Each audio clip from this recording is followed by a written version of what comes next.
Bienvenidos, pues otra vez nos encontramos en esta segunda charla, en este segundo encuentro, reflexionando y acercándonos más a esta persona de la Trinidad, como es el Espíritu Santo.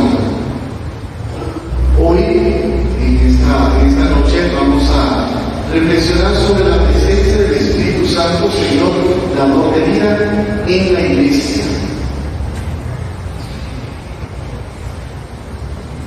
Hemos escuchado, quizás algunas veces, que la Iglesia es una realidad de la Trinidad. No es un grupo que ha nacido de gente buena, de gente que realmente haya decidido tener una idea, hacer un grupo. Por eso es fundamental que sepamos de dónde viene. Si es de la Trinidad, pues por tanto, la Iglesia pues, es santa, comparte esa vida de Dios. Todos sabemos que Cristo estableció las bases de lo que hoy llamamos o conocemos como la Iglesia. Sin embargo, esta realidad comunitaria, la Iglesia vive una presencia no recibida directamente, pero sí en sus obras y signos. Es el Espíritu Santo. Es fundamental esto también para nuestra experiencia espiritual. Recordemos que llamamos esta semana de espiritualidad, y la reflexión, la formación que nosotros podamos recibir es para ayudar a profundizar nuestra experiencia espiritual, para conocer aún más, como decía ayer, cuanto más conozco yo a Dios, las verdades de Dios, las verdades que la Iglesia me comunica, mi experiencia espiritual será mucho más profunda, podríamos decir, de calidad, o sea, purificada, como una fe purificada.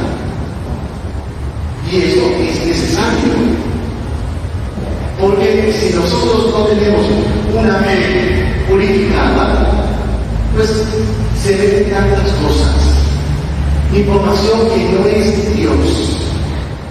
Incluso podemos llegar a tener de una fe llena de superstición, como creo que decía, por una experiencia que tuve también, cuando, por ejemplo, para el tiempo de la Virgen del Carmen, que nosotros, si se descubren los escapularios y se bendicen con agua bendita, ¿no? Bien. Recuerdo que si la iglesia llenísima, llenísima de una señora y asperjó bendiciendo los escapularios, y pues el agua no le cae a una señora. Y me dice, padre, a mí no me cayó agua. Y le digo yo, pero la bendición me llega. ¿Dónde está la fe? Usted tiene fe, sí tengo fe, pero échame agua. Y también he dicho, hermanos, yo no soy grupo. Yo no puedo ocupar una cosa mágica. No. Y también cuando bendigo un carro, me han pedido bendiciones de carro, de casas, todo eso, les digo, el hecho de que se bendiga el carro no significa que van a tener ahí un campo de fuerza, una protección contra los accidentes. No. No va a decir que tienen mucho que va a decir, la bendición nos envió, nos va a dar la bendición que nos dio el Padre, ese Padre nos sirve. No. Es cierto que también sabemos perfectamente que podemos estar conduciendo bien, pero hay una persona que no, realizar la responsabilidad de nosotros. Pero bien, la iglesia es santa porque viene de Dios y sabemos que Dios es santo, comunica su santidad en los sacramentos. Ya mañana vemos dos sacramentos, todos los sacramentos son importantísimos, pero pues, veremos un poco la relación del Espíritu Santo con los sacramentos que son los que más practicamos. Por eso esta iglesia, que somos todos nosotros, pueblo de Dios, nace sí, de la experiencia de Cristo, que muere y resucita, la experiencia pascual, pero también el Señor da el Espíritu Santo. Recuerden, bueno, ahora a veces me confundo si lo dije en la mañana, si lo dije aquí, pero hay una palabra, ya he explicado la palabra neumatología ayer, gracias, perfecto, entonces estamos ubicados, o estoy ubicado. La presencia neumatológica, es decir, la presencia del Espíritu, viene de la promesa hecha por Cristo a los apóstoles. La presencia del Espíritu Santo es fundamental, vital para la vida de la iglesia, pues es quien la va santificando. Eso es el mensaje de la intención número 4. Es él quien la empuja hacia la misión. El Espíritu Santo está en los orígenes de la misma iglesia. Jesús envía a los discípulos y con ellos el Espíritu Santo.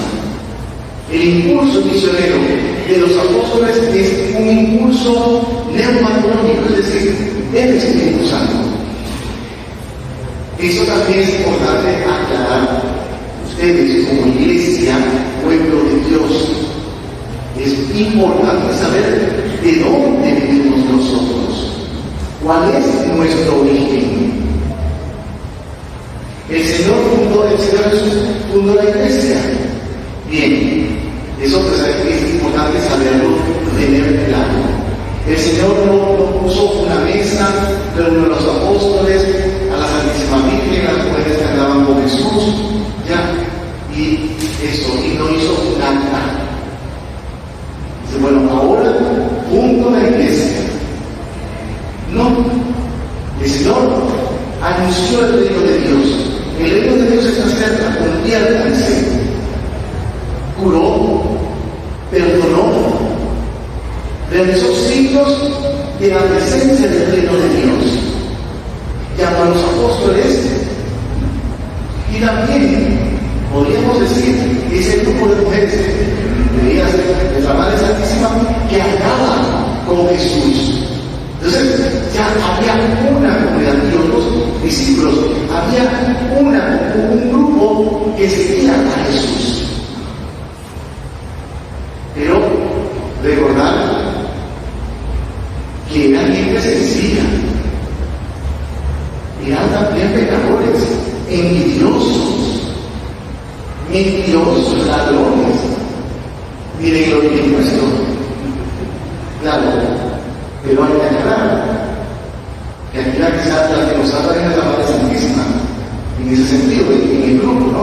Pero bien, el Señor es algo que establece las bases, pero es con la experiencia del Espíritu Santo en Pentecostés que la iglesia se hace pública.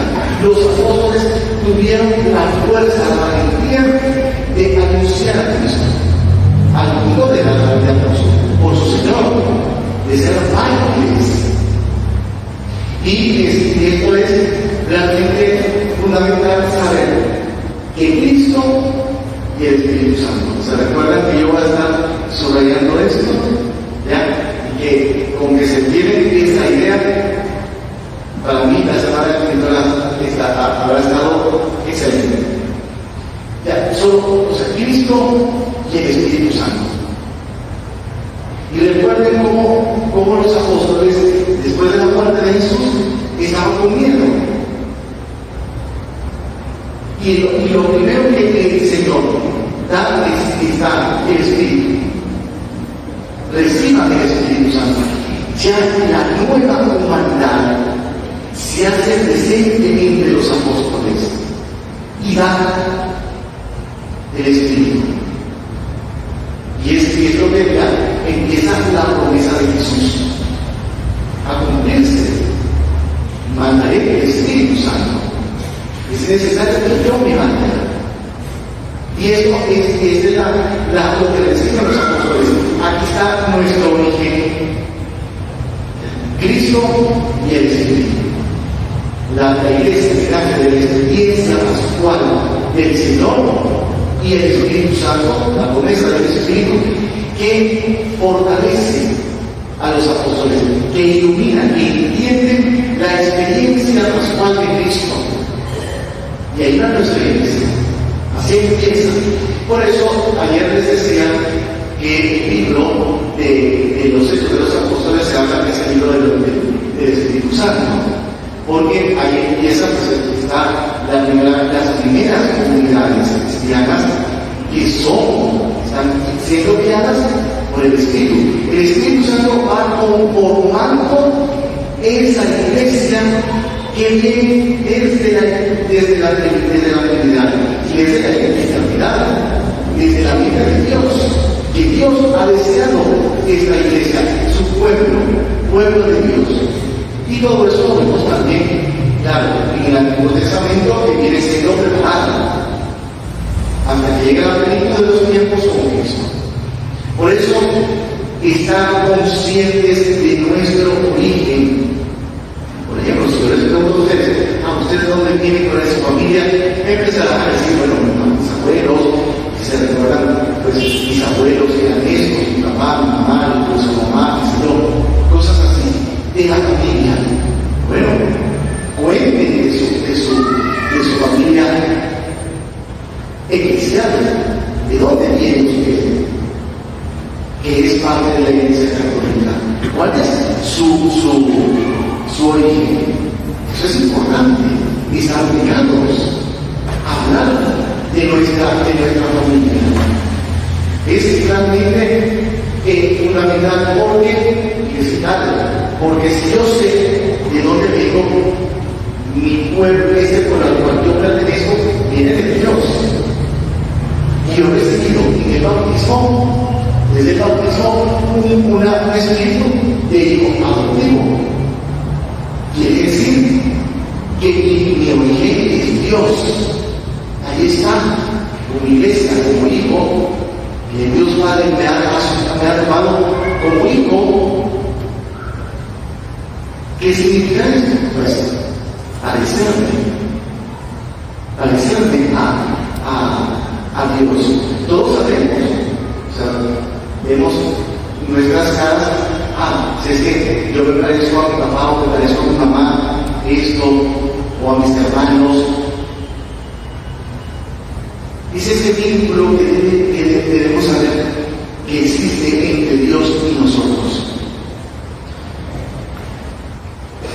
La fecundidad del Espíritu, o sea, en este pueblo, en la iglesia es su misión. El Espíritu tiene parte de la misión del Espíritu Santo, es que la iglesia sea fecunda,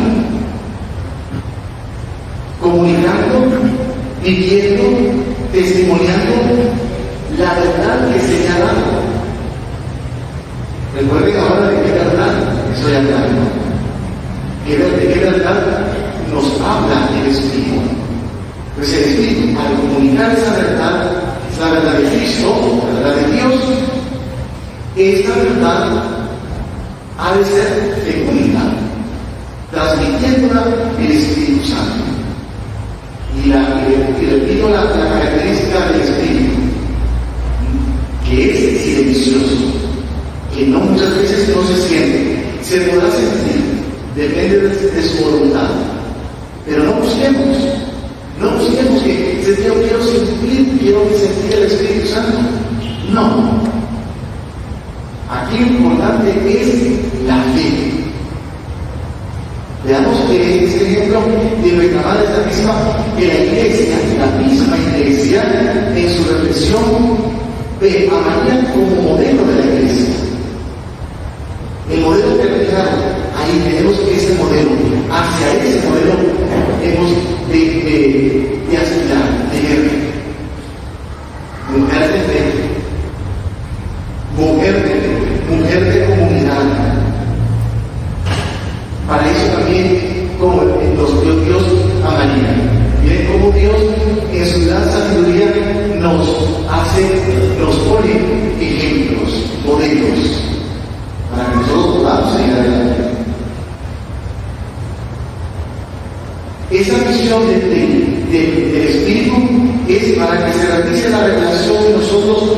se manifieste en la combinación de los dones, carismas, en los sacramentos, en la invitación, en los obispos, sacerdotes, catequistas, los hermanos que sirven en la parroquia, en todo el pueblo de Dios, en todos nosotros, para poder llegar a la madurez a todos y alcanzar la vida eterna. Aquí he dicho una palabra, inhabitación.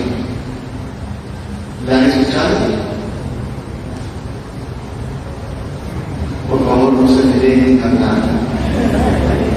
No empiecen a gritar, por favor. Vamos a ver.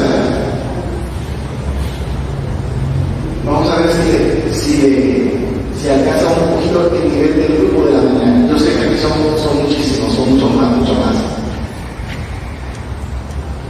Inhabitación, porque los del grupo de la mañana, así, rapidísimo contestaron. Hay una señora, sí, madre, eso. Yo sé que vienen a trabajar, vienen cansados, pero eso también sirva de relax. ¿Qué significa eso de inhabitación? A ver, un valiente, una valiente. Una venta. Y es muchas veces exactamente entendemos lo contrario. Es la habitación, la presencia de la Trinidad en nosotros. No es lo contrario. Exactamente, es habitado. Claro, por la palabra, por el prefijo y entendemos que no está, porque y también significa interioridad. Por eso hablamos de la presencia de la Trinidad en nosotros. Y eso nos ayuda el Espíritu Santo. Fíjense, tantas cosas que hemos hablado del Espíritu, tantas cosas, y lo que nos falta, como diremos nosotros, todavía continuará la iglesia en su reflexión sobre la Trinidad. También hemos dicho que, además de que el Espíritu Santo se esconde, que no sea el protagonista, que es protagonista, claro, también hay un silencio. El Espíritu Santo no es de mucha ruido. Y aquí tengo que aclarar un asunto porque de la mañana se me acercó una señora de la renovación. También se manifiesta de esa forma. Claro, pues, ¿quién inspira, quién suscita los grupos en la iglesia? Es el Espíritu, es Él. Y Él ha inspirado la renovación. De esa manera se manifiesta. Pero cuando yo digo que el Espíritu Santo es silencioso, sí, podemos entenderlo como ausencia de silencio, pero también como aquella persona de la Trinidad que no nos violenta. Porque, por ejemplo, sí, en la renovación carismática sí hay cantos, hay alabanzas, eso no. Bueno, bien, es otra manera que el Espíritu Santo actúa. Pero aquí lo que pretendo subrayar es que el protagonismo de Él, o el protagonismo lo deja al Señor. Pero sí estamos conscientes, o debemos estar conscientes, que Dios, que la Trinidad es la responsable de nuestra salvación. Y estar conscientes también que el Espíritu Santo se manifiesta de distintas maneras. Y que el Espíritu Santo no le va a violentar. Como dije ayer, no va a destruir mi persona. Al contrario, reconstruye. Lo que va a destruir es el pecado. Es el pecado. Y solo me adelanto para mañana, a comentar todo lo de mañana. Por eso se habla en la confesión, cuando nos estamos confesando y el Padre nos da la absolución. En la absolución mencionamos el Espíritu Santo para la remisión de los pecados. Miren cómo el Espíritu Santo participa también del perdón de nuestros pecados, de esa liberación que nosotros tenemos, experimentamos cuando nos confesamos. Ahí está presente. Por eso, ese silencio del Espíritu también nos tiene que ayudar a nosotros a que en nuestra oración, a que cuando yo hago la oración, mi oración personal, aprender a tener silencio interior. Por ejemplo, aquí yo tengo, estamos todos aquí.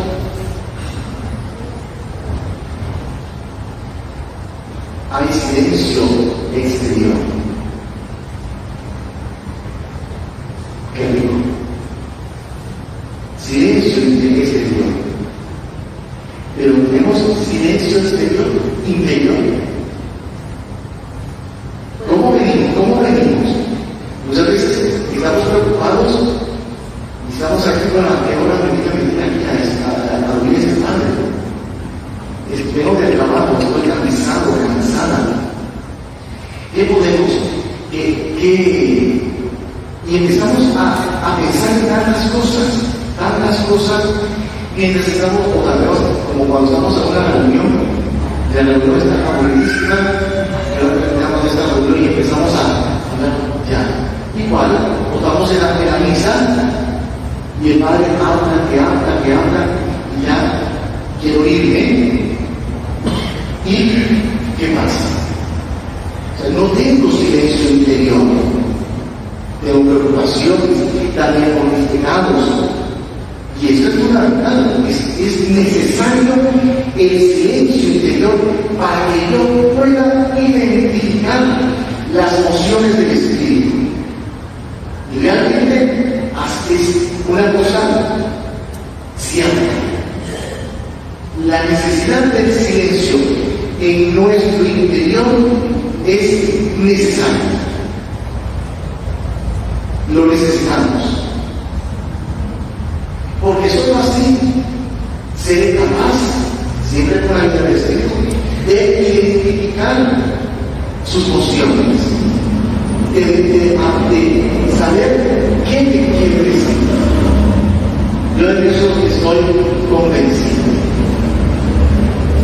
¿Cuánta necesidad tenemos del silencio, de los dos silencios, el exterior y el interior?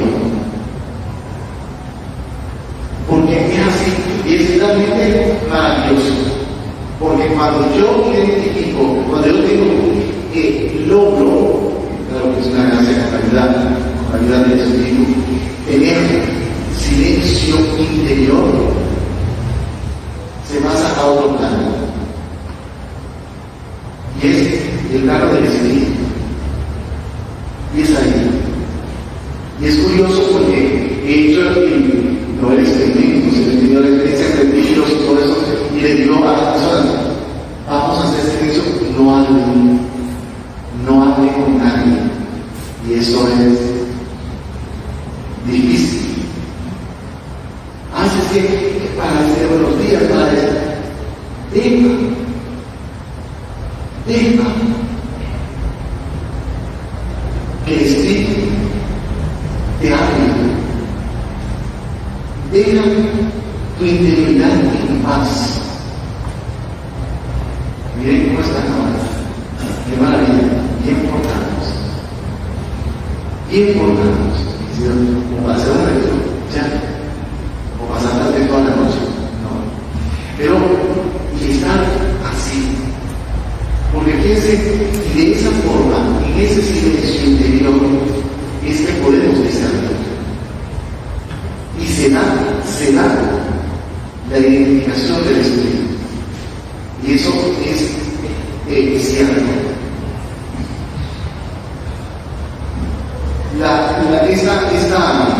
Este silencio nosotros podemos experimentar del Espíritu para conocerle. Y cuando digo silencio también, bueno, sí, ese de estar dándole a la mente, no es que vamos a caer en eso de como un vacío, pues no, es disponernos, ayudado por el silencio exterior, es una disposición, y cuando hablo de disposición, es una búsqueda, es poner el camino hacia adentro, hacia mi interioridad. Recordemos que los padres le estaban enseñando en la escuela de espiritualidad de acá, es ir hacia nuestro centro donde encontramos a Dios. Y el Espíritu Santo se manifiesta de distintas maneras, como he dicho, en los distintos grupos, que es en el pueblo de Dios, en esta iglesia.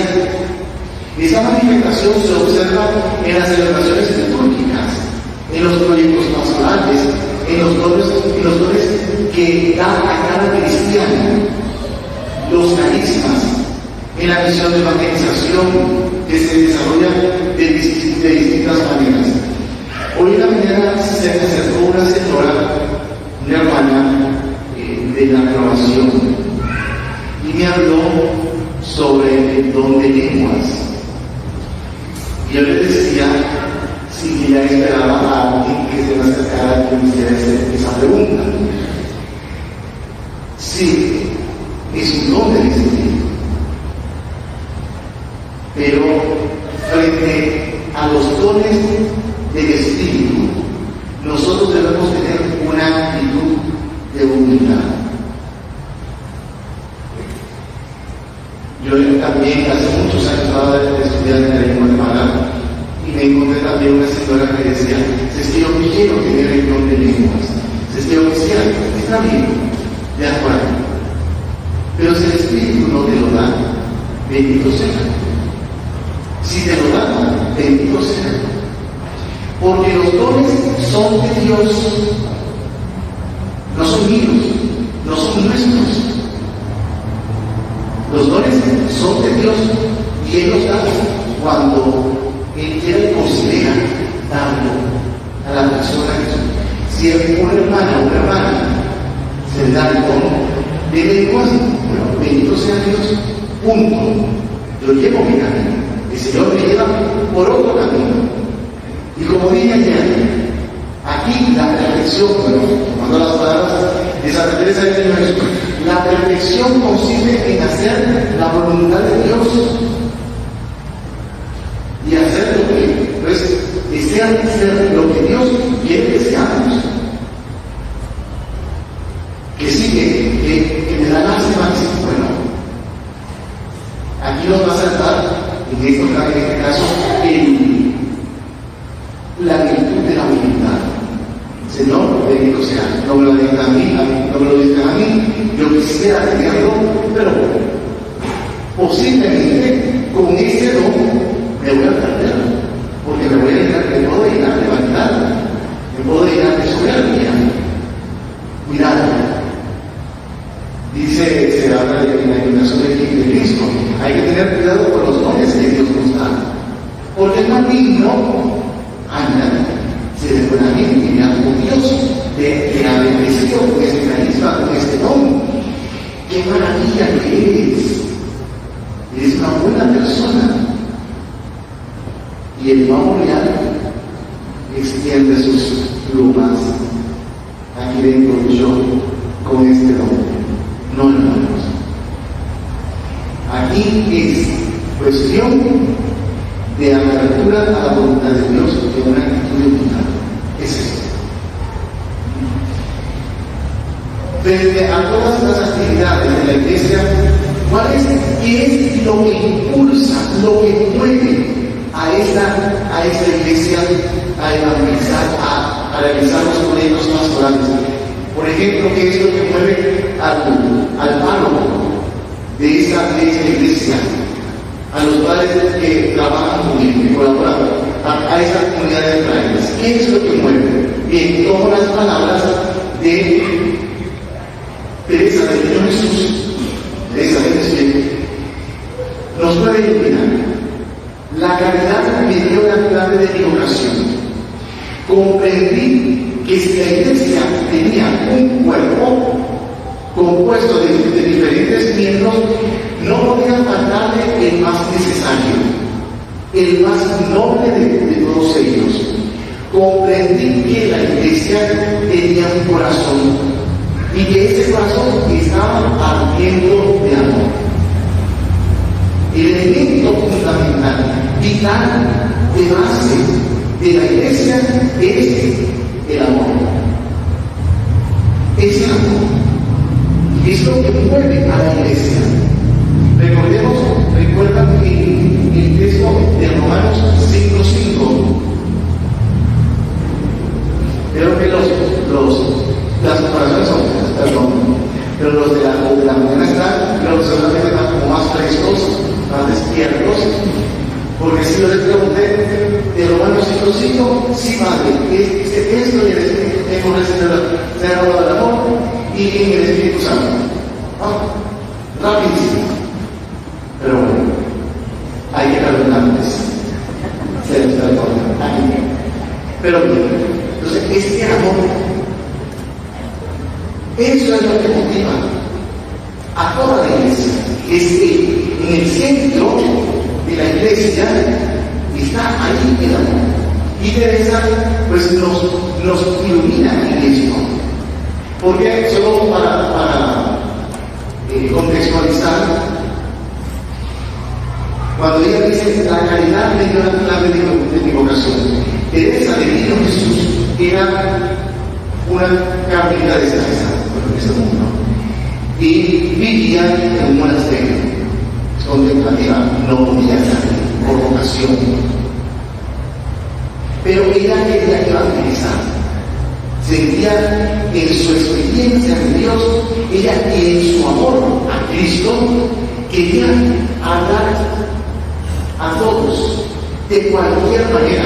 Como ella quería ser sacerdote, ella quería ser misionera, ella quería ser como San Francisco de Asís, como un obispo, o sea, como los mártires, dar la vida a Cristo, como Juana de Arco, Santa Francesa, que muere quemada. Así ella quería todo eso, esas vocaciones, pero dice, no puedo. ¿Cómo las voy a ejercer si soy una carmelita descalza, monja de clausura? ¿Qué hago?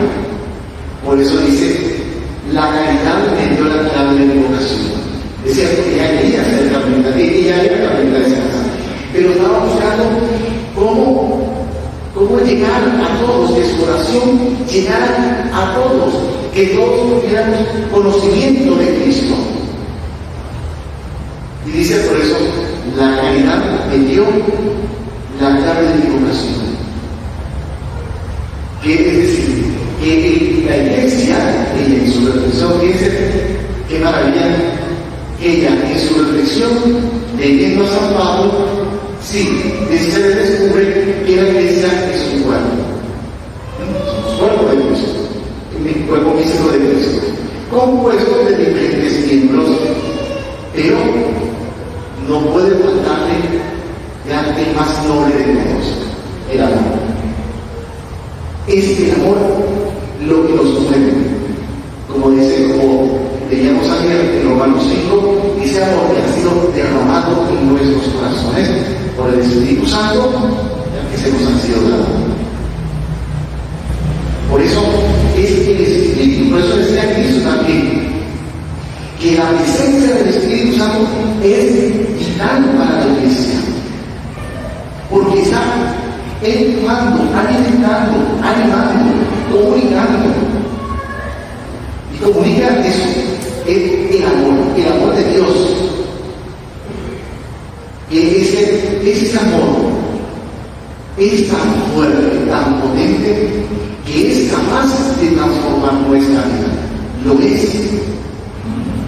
Y estoy 100% seguro que ustedes, desde que han tenido conciencia de que son hijos de Dios, y de que han comenzado un camino de vida espiritual ahí, cayendo y levantando como todos, pero que el Espíritu Santo les ha ayudado, les ha iluminado, les ha liberado de una situación de pecado, y que también los ha levantado.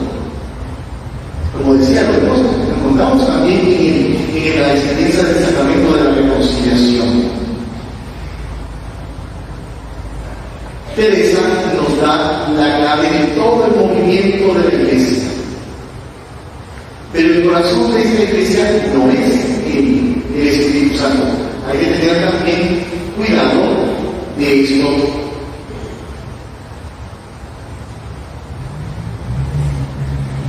Sino que Él llena toda la Iglesia.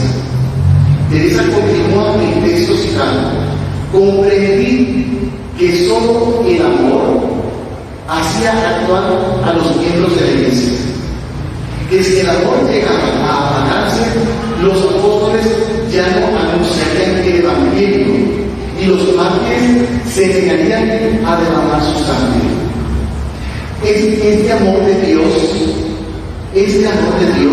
es el que impulsa, mueve nuestra voluntad. Por eso, por ejemplo, está el padre Juan Manuel aquí, el padre Mel y el padre Benjamín, sirviéndoles a ustedes, porque está con el amor de Cristo, que es el amor del Espíritu, prestando servicio a todos ustedes, los que vienen aquí. Este es el amor que mueve la Iglesia, es el mismo amor.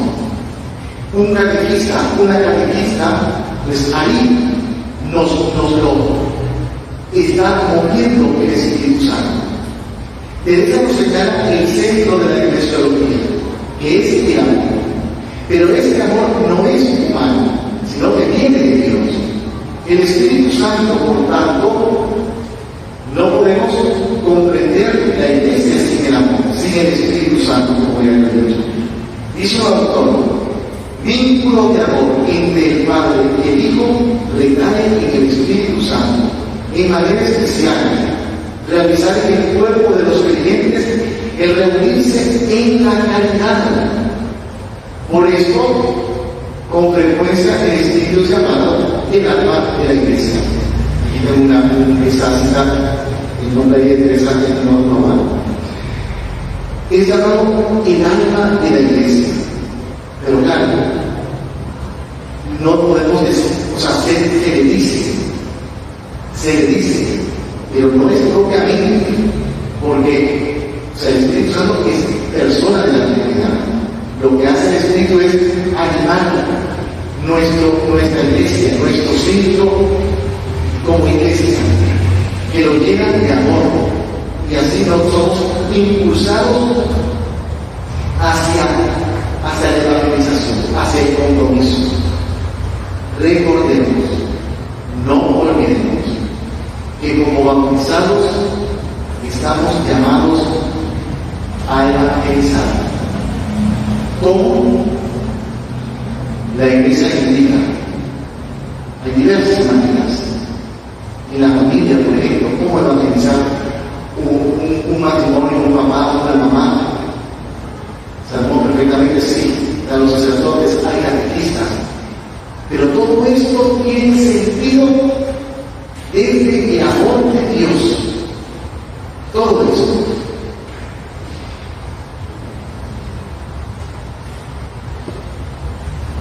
El Espíritu Santo, dice un autor, juega en el cuerpo eclesial el rol atribuido al alma en el cuerpo humano. Enteramente en él todo y enteramente en cada uno de sus miembros. No solo es el principio de unidad del todo, al cual comunica la vida sobrenatural, sino es también la fuente de su santidad, la causa de su actual sobrenatural y la razón de su fecundidad. Omnipresente en la Iglesia, el Espíritu Santo es huésped colores del alma justa. Ahí está el huésped interior, el que nos hace santos, el que en la Trinidad el Padre es el Creador, el Hijo que sería, ¿verdad? Y el Espíritu Santo,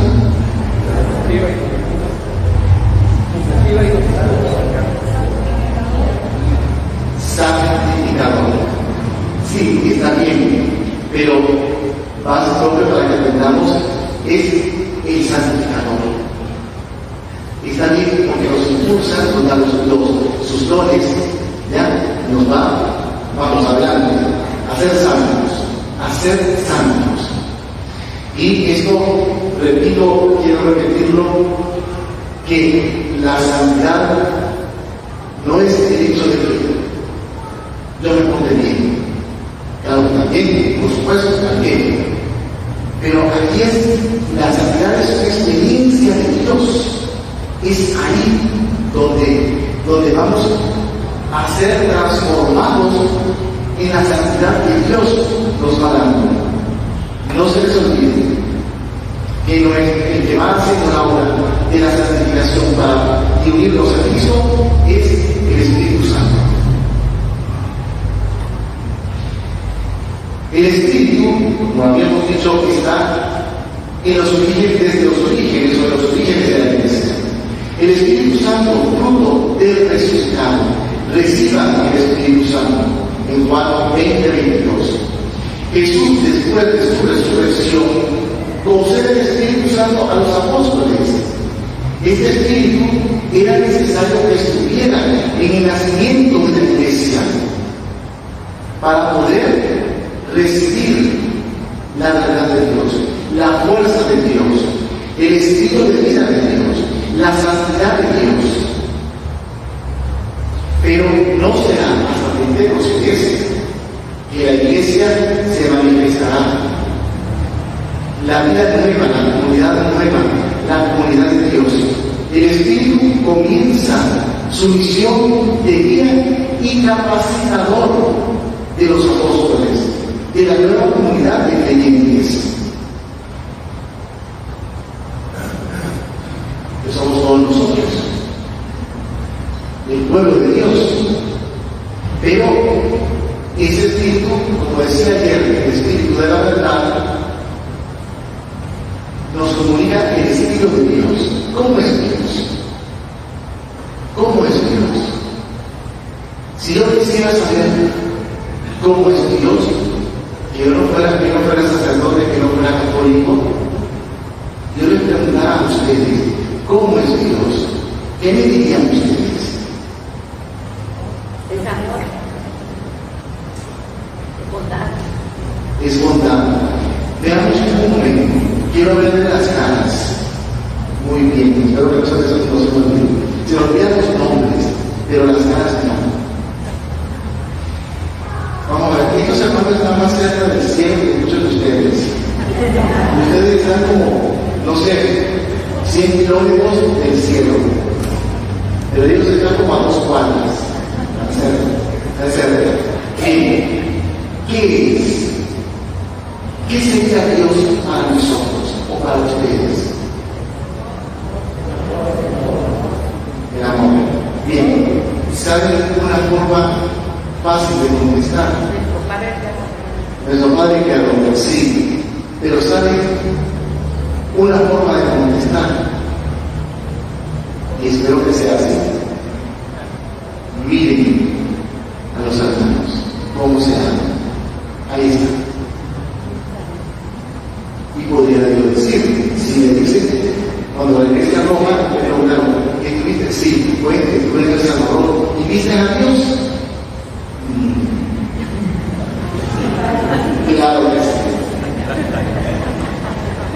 Y los hermanos salvadoreños. Claro que sí. Ahí está. En ustedes. Testigos de Dios. Ahí está. ¿Cómo es Dios? Ah, bueno. ¿Cómo se manifiestan los salvadoreños y los católicos salvadoreños?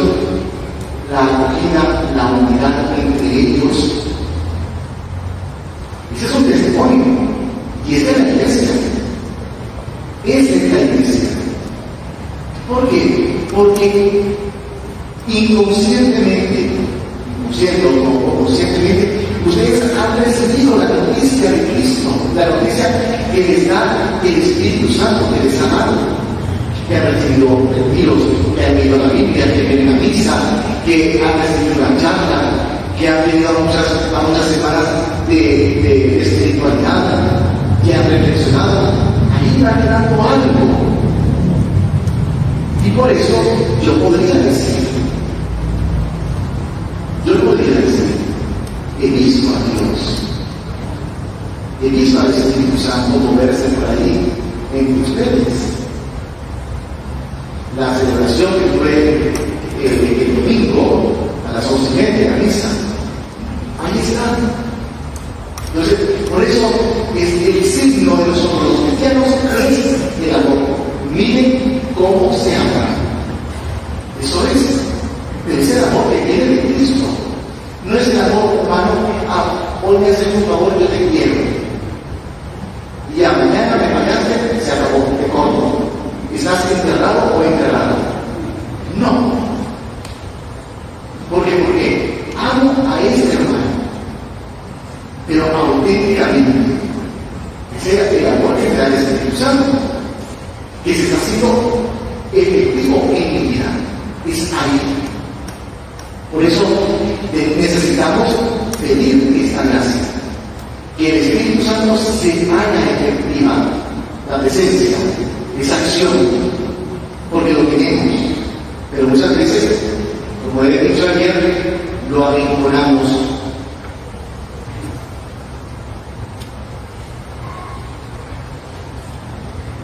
Arrinconamos este espíritu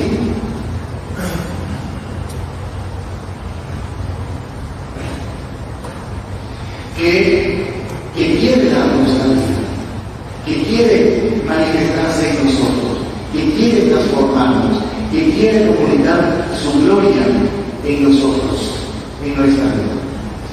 A lo largo de la historia de la Iglesia, ella pues ha reflexionado sobre la presencia del Espíritu Santo. Es necesario reflexionar sobre el Padre, sobre el Hijo, sobre la misma, sobre la Iglesia, reflexionar sobre María. Pero en el caso del Espíritu Santo, ha visto cómo se caracteriza el actuar del Espíritu. Como hemos dicho, silencioso y poco o casi nada evidente. No obstante, existen manifestaciones o signos a través de los cuales la Iglesia identifica como manifestación del Espíritu. Es decir, veamos ahí lo que el agua, porque no se ve bien, tranquilos, yo lo digo, no vamos a ver. El agua, símbolo muy propio del bautismo. Es como este símbolo que se expresa en el nacimiento del nuevo creyente. Pero también, ¿dónde utilizamos el agua bendita? ¿Para qué otro momento? Para bendecir.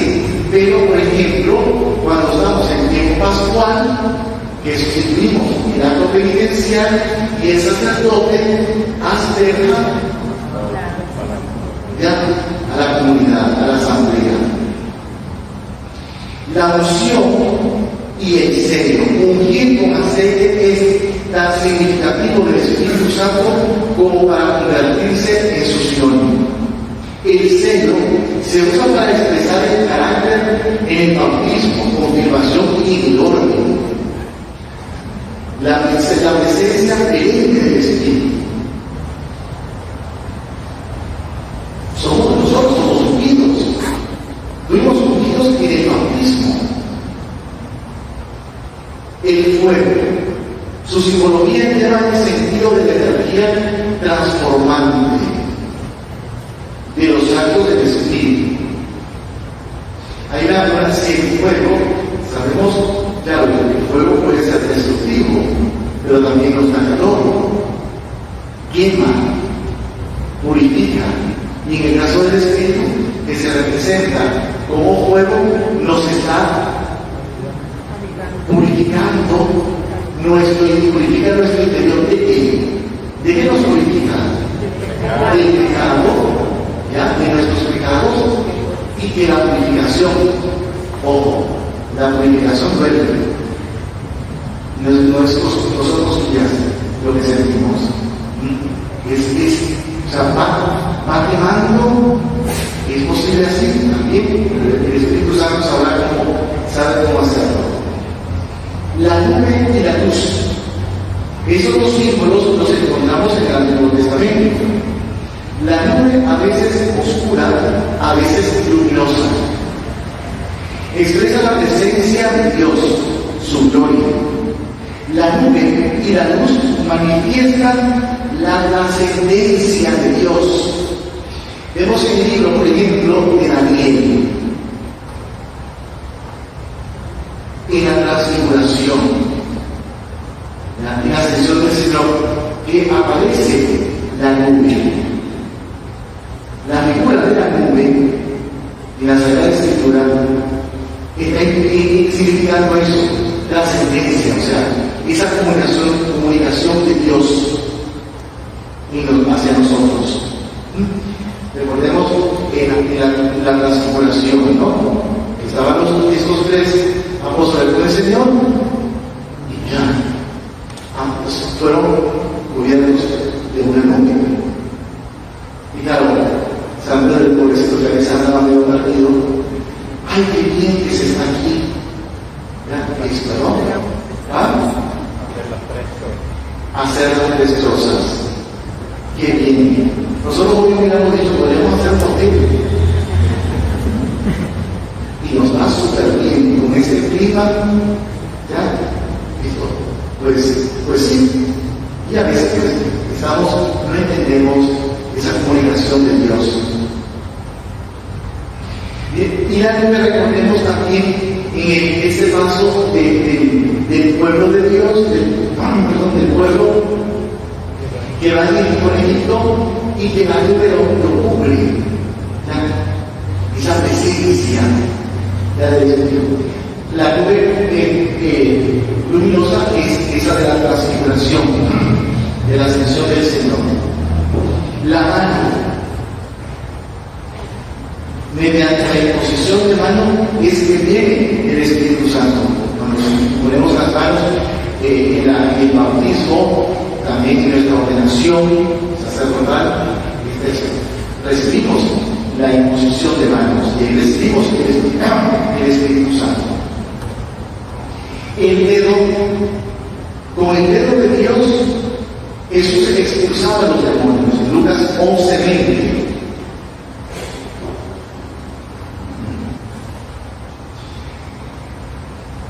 Evidentemente, son una carta de Cristo redactada con nuestro ministerio, escrita no con tinta, sino con el Espíritu de Dios vivo, y no en tablas de piedra, sino en tablas de carne en los corazones, para que veamos, o sea, estos signos del Espíritu que la Iglesia identifica. Nosotros, como seres humanos, necesitamos de los signos. Lo vemos en la celebración eucarística, en el bautismo. Y los que han celebrado, por ejemplo, la vigilia pascual. Esa vigilia que es maravillosa, está llena de signos. Dando una gran simbología. La vigilia de Pentecostés también. Nosotros necesitamos estos para poder ser llevados a la trascendencia. Claro, por la ayuda de la fe. Y esta fe guiada por el Espíritu Santo. La paloma, el símbolo más conocido. La experiencia de Noé que todos conocemos al final del diluvio. La presencia de la paloma como signo del fin del diluvio. En el bautismo de Cristo, pasaje que todos conocemos, ahí aparece. Voy a hacer otra pregunta. Vamos a ver. Todos conocemos el pasaje del bautismo del Señor. Hacer notar para que se me despierte y para que aprendamos. ¿Qué pasa en su mente? Piensen. Está Juan Bautista que bautiza al Señor. Se abre el cielo. No es que se abre el hombre. Se abre el cielo. Baja el Espíritu Santo. Una paloma. ¿Cierto? Y está el Hijo. Y se oye una voz. La Trinidad presente en acción. El Señor recibe el Espíritu Santo, ¿cierto? La pregunta es, a ver, católicos, vamos a ver si se acercan un poco más al cielo. Vamos a ver. ¿El Señor necesitaba recibir el Espíritu Santo? Solo unos poquitos van a ir al cielo. No, esto no. A ver. No lo necesitaba. ¿Por qué? Porque es el Espíritu del Hijo. Él tenía la plenitud del Espíritu Santo. Ya lo tenía. Ya está. O sea, ese Espíritu es el Espíritu del Hijo, el Espíritu del Padre. Esto es porque Cristo inicia el camino de nuestro bautismo. Es ahí. Y eso es lo que nosotros vamos a vivir. Y recuerda las palabras del Padre. Este es mi Hijo amado, en que me complazco. Pues así nosotros también somos hijos amados de Dios Padre. Cuando recibimos el bautismo, somos los hijos de Dios. Estamos recibiendo en ese momento el espíritu de hijos adoptivos. Es una maravilla. Recibimos ahí la identidad, nuestra identidad. Por eso debemos de estar claros de eso. Y me alegra que estén claros con el asunto del bautismo. Dice el papel que juega ese rol, que juega el Espíritu Santo en el bautismo del Señor, que juega en nosotros. O sea, que desempeña en nosotros el Espíritu Santo. Eso es fundamental, saber, necesario, que Cristo, que parte de nuestra historia de salvación, abre el camino del bautismo, abre el camino de la nueva vida. Claro, pero todo eso es dentro de la experiencia pascual y que recibimos el Espíritu Santo. Para eso lo estamos recibiendo. Lo hemos recibido. Y está actuando. Y vamos a hacer una pausa para que se despierta un poquito. Gracias.